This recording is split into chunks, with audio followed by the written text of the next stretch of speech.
Halo sobatku, dimanapun kalian berada, gimana kabarnya? Semoga kalian dan keluarga dalam keadaan baik-baik saja ya. Kali ini kita akan membahas Donghua legenda bela diri abadi atau Xian Wu Di Jun episode 21 yang tayang hari Minggu ini. Perlu diingat, ini hanya sekedar bocoran spoiler yang episode rilis tanggal 30 Juli 2023. Jadi, jika narasi dan video berbeda, mohon dimaklumi ya. Untuk kalian yang penasaran tentang cerita legenda bela diri abadi atau Xian Wu Di Jun episode 21 ini yang tayang 1 minggu sekali. Oke, langsung aja kita ke ceritanya. Gas!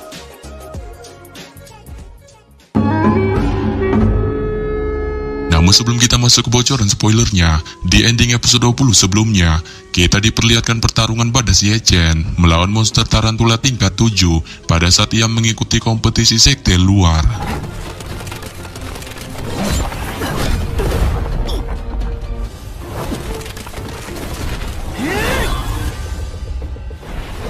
Yang mana setelah mengalahkan monster tarantula tingkat 7 dan mendapatkan inti internalnya, Ye Chen pun dihadapkan dengan ujian kedua melawan para murid puncak Diang secara solo saat para murid Tengi itu menggunakan mode keroyokan dengan memunculkan formasi 5 orientasi semesta untuk mengepung ruang gerak Ye Chen.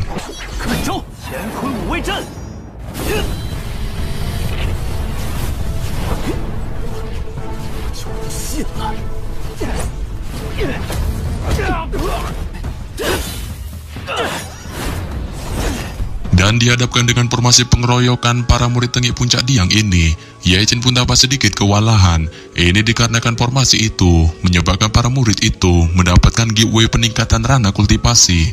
Namun bukannya Ye Chen namanya kalau ia suren begitu saja saat ia tiba-tiba memunculkan ide briliannya untuk menghentikan formasi para murid ini dengan menargetkan ketua mereka.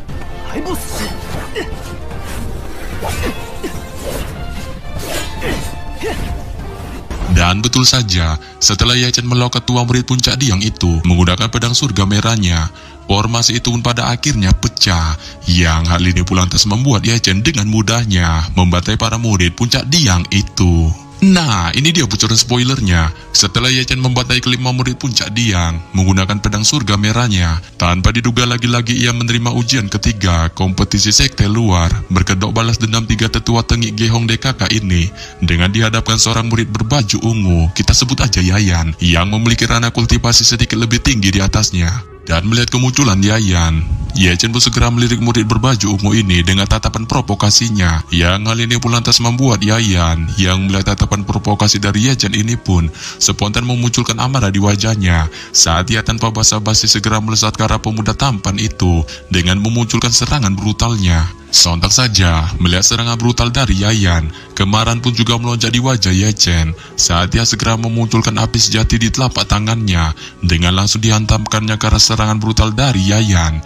Yang hal ini pun lantas menyebabkan ledakan duar yang sangat dahsyat pun segera terdengar di hutan ini dengan banyaknya berbagai pohon bertumbangan. Namun setelah ledakan itu, Yayan tampaknya mengalami kesuraman yang cukup parah dengan jatuh tersungkur di tanah. Tetapi di sini, Ye Chen yang melihat kesuraman yang dialami Yayan ini pun tidak sedikit pun memberi belas kasih kepada pemuda berbaju ungu ini dengan tanpa basa-basi secara brutal melesat maju ke arahnya seolah-olah tidak ingin memberinya kesempatan untuk bereaksi. Dan melihat Ye Chen melesat ke arahnya secara brutal, Yayan pun spontan menjadi fokus dengan segera menuangkan energi spiritual di telapak tangannya untuk memunculkan perisai aura di depannya. Akan tetapi baru saja perisai aura cahaya muncul di depan Yayan, itu pun langsung dihancurkan oleh Ye Chen dalam sebuah pukulan badasnya, yang menyebabkan Yayan pun yang bersembunyi di balik perisai cahaya segera terpental mundur lagi dengan suara ledakan yang sangat keras.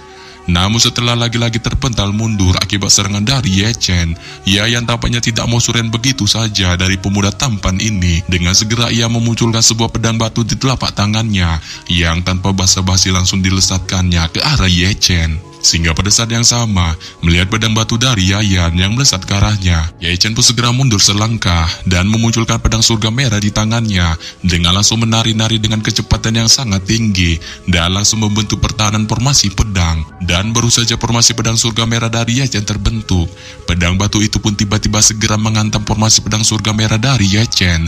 Tetapi serangan pedang batu itu pun dengan mudahnya ditahan oleh formasi pedang surga merah dari Ye Chen. Namun melihat pedangnya ditahan oleh formasi pedang surga merah Ye-Chen, Yayan pun segera memunculkan sebuah serangan lain berupa tembakan cahaya roh yang langsung dilesatkannya ke arah Ye-Chen. Tetapi di sini, Ye-Chen yang melihatnya pun segera memunculkan cahaya emas dari api sejati di dalam tubuhnya yang langsung menghalangi serangan Yayan di depannya, menyebabkan suara tabrakan logam segera terdengar.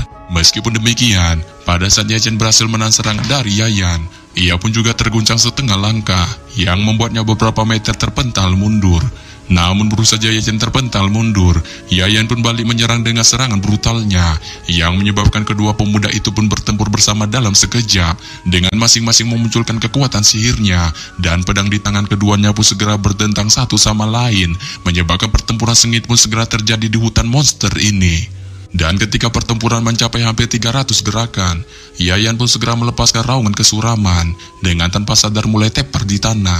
Yang hal ini pun lantas menyebabkan Ye-Chen yang melihatnya memunculkan senyum psikopret di wajahnya dengan perlahan berjalan maju ke arah Yayan sembari memegang pedang surga merahnya. Namun melihat Ye-Chen perlahan berjalan ke arahnya, Yayan yang secara alami saat ini tepar pun tampaknya masih bisa menunjukkan perlawanannya. Saat segera, telapak tangannya segera ditutupi oleh aura dan energi spiritual di sekitar tubuhnya, mencoba mengeluarkan sisa-sisa kemampuan dari dalam tubuhnya untuk menahan serangan dari Ye-Chen. Namun tepat ketika Ye-Chen hendak meluncurkan ki energi spiritualnya ke arah tubuh Yayan, ia tiba-tiba spontan menghentikan tindakannya ini dengan merasakan bahwa ki di dalam tubuhnya sedang mengamuk dan tulang serta meridiannya saling beradu, sehingga ki yang dikumpulkan di telapak tangannya pun juga runtuh. Setelah ki di dalam tubuh Ye-Chen secara mengejutkan mengamuk secara edan, Ye-Chen pun segera memuntahkan seteguk darah dan energi keras dari dalam tubuhnya menghancurkan salah satu meridiannya, yang bahkan tulang-tulangnya tidak dapat menahan gejolak ki di dalam tubuhnya ini, sehingga menyebabkannya pun pada akhirnya patah. Dan melihat keanehan yang dialami oleh Ye-Chen, Yayan pun segera meraung keras saat dia kemudian memanfaatkan keanehan dialami Ye-Chen ini dengan mengumpulkan kekuatan pukulan badasnya yang langsung dilesatkannya ke arah Ye-Chen. Sontak saja melihat hal ini, Ye-Chen pun terbang berbalik di tempatnya dengan membawa gerakan besar mencoba menghindari serangan pukulan badas dari Yayan. Namun baru saja ia mencoba menghindari serangan ini, tubuhnya pun tanpa diduga tiba-tiba menjadi kaku, dengan pada akhirnya ia pasrah terkena serangan pukulan badas dari Yayan yang menyebabkannya pun segera terpental mundur cukup jauh dari tempatnya dengan memuntahkan seteguk darah. Dan setelah terkena serangan dari Yayan, Ye-Chen tanpa diduga terus-terusan memuntahkan darah disebabkan energi ki saling mengamuk di dalam tubuhnya, yang hal ini pun lantas membuatnya perlahan memfokuskan pikirannya mencoba menemukan akar permasalahan yang dialami di tubuhnya sejenak. Namun baru saja Ye-Chen melakukan hal ini, serangan dari Yayan pun terdengar lagi di belakangnya. Dengan kali ini ia melesatkan sebuah serangan berisikan niatan menghabis yang sangat gila.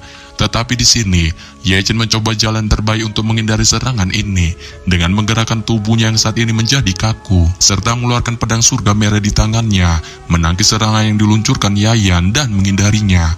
Namun dalam kondisi fisik buruk yang menimpa tubuhnya saat ini, kecepatan dari Ye-Chen pun menurun secara drastis, dan bahkan gerakan kakinya tidak menunjukkan tanda-tanda teratur, yang hal ini pun lantas membuatnya hanya bisa terus mundur, menghindari kejaran serangan brutal yang terus diluncurkan Yayan. Dan dalam kondisi tertekan ini, Ye-Chen pun mencoba berpikir sejenak dengan memanggil api sejati di dalam tubuhnya, sembari memerintahkannya untuk menyelidiki hal yang saat ini dialami di tubuhnya. Sehingga pada saat yang sama, mendengar perintah dari Ye-Chen, api sejati pun segera menunjukkan kepatuhannya dengan mulai memancarkan ledakan dan masuk ke dalam meridian utama di tubuh Ye-Chen, membungkus tulang-tulang utamanya, dan kemudian dibagi menjadi jalan yang tak terhitung jumlahnya dengan dikelilingi oleh ki yang kejam itu.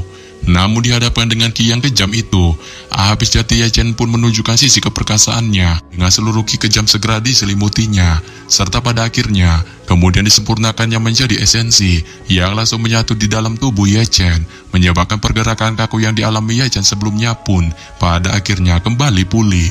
Tetapi ketika Ye-Chen masih memulihkan tubuhnya, Yayan pun masih menyerangnya dengan cara gila, dan pedang roh di tangannya segera dilesatkannya ke arah Ye-Chen. Tetapi di sini, Yayan yang melihat Yayan melesat ke arahnya pun segera memunculkan aura badas di tubuhnya.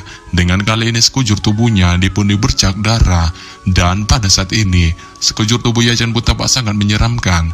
Dengan darah dan tulangnya semuanya berubah bentuk menjadi darah. Dan kali ini penampilannya pun bukan tampak seperti sebiji manusia, melainkan tampak seperti seorang iblis syurah yang keluar dari neraka. Dan setelah perubahan iblis yang dialami Yayan, ia pun segera melesat ke arah Yayan dengan gelombang darah yang dimunculkan di sekitarnya. Dan sambil terguncang, Yayan pun menyemburkan darah dengan seluruh tubuhnya. Kali ini tampak sangat mengerikan, melesat maju menuju ke arah Yayan. Namun Yayan yang melihat ini pun segera menjadi fokus dengan memunculkan teknik lain pedang brutalnya yang langsung dilesatkannya ke arah Yayan, menyebabkan kedua serangan itu pun saling menghantam dengan menghasilkan suara ledakan yang sangat dahsyat, sehingga membuat keduanya pun pada akhirnya terpental mundur.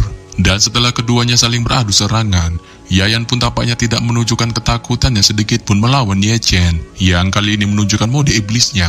Saat segera ia terus meluncurkan serangan pedangnya ke arah tubuh Yayan, yang hal ini pun lantas membuat Yayan yang melihatnya terus menghindari serangan dari Yayan ini dengan aura iblis di tubuhnya. Sampai tibalah ia yang muak dengan gempuran serangan dari Yayan pun segera mengeluarkan aura iblis badas di telapak tangannya yang langsung dilesatkannya ke arah Yayan. Dan pada akhirnya, serangan ini pun membuat Yayan spontan terkena mental. Saat ia yang tidak sanggup menahan serangan ini pun segera terpental mundur sebelum pada akhirnya tepar di tanah.